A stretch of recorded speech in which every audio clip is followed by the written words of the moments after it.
bakit pag nagbabalat kami ng saging, laging 3 lang? Ha?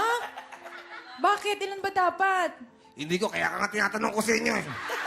Kasi nga, kaya 3 lang.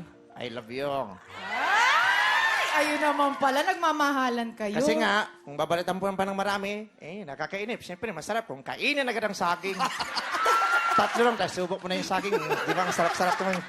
Kaya kami nag-aaway. Alam mo kung bakit, Ana? Bakit, Junggo? Jongga. Nalito na kasi ako gawa ng ano. Alam mo, may nanong kausap niyo. Hush, yung nga eh.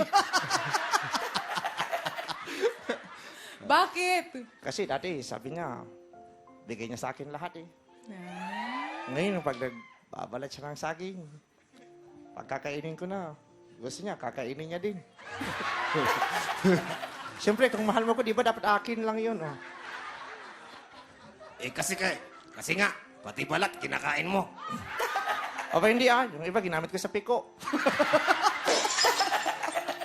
Pero maraming salamat, Ana, ha?